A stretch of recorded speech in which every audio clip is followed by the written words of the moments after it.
बिस्मिल्लाहिर्रहमानिर्रहीम। अस्सलाम वालेकुम डियर स्टूडेंट्स, आप सब कैसे हैं। मैं हूं आपकी इंस्ट्रक्टर मलिहा यास्मीन और मैं आपको वेलकम करती हूं आज की क्लास में साइंस 5 में। सबसे पहले एक नज़र डाल लें ब्रिजिंग पे, जो भी आपने की है ये उसका सोल्यूशन आपके पास है। अपने आंसर्स को क्रॉस चेक कर लीजिए ताकि करेक्शन हो सके।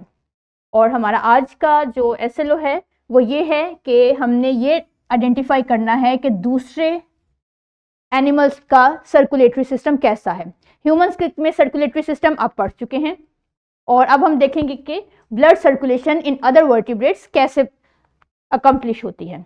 एक क्विकली लेते हैं, एक क्विकली फ्लैशबैक लेते हैं जो हमने प्रीवियस पढ़ा था, रिवाइज कर लेते हैं क्योंकि ये हमारे आज से लिंक्ड है। इंसानों में क्या होता है कि सबसे पहले स्टेप पे ऑक्सीजन पुअर ब्लड बॉडी से कलेक्ट किया जाता है हार्ट में। हार्ट से ये हार्ट ब्लड को पंप करता है लंग्स में ताकि इसमें ऑक्सीजन आ सके।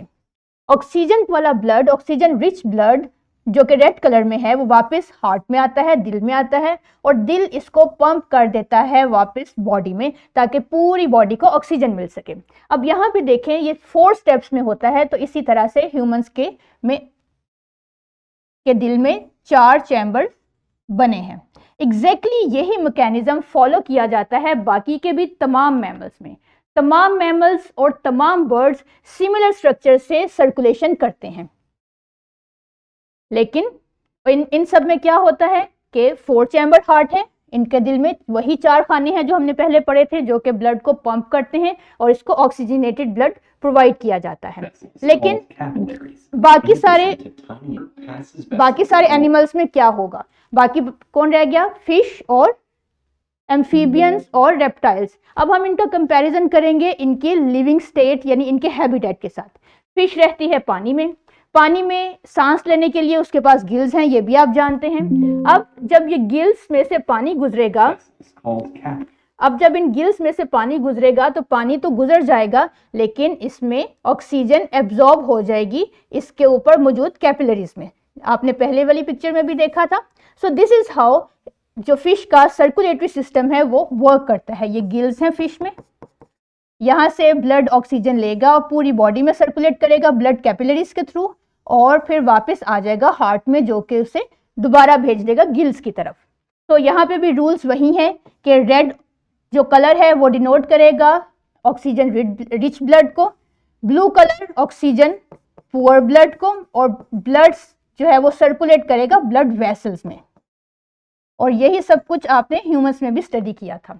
ये एक देख लीजिए, इसका ये मैकेनिज्म है, इस डायरेक्शन में ब्लड फ्लो करता है थ्रू आउट द फिश।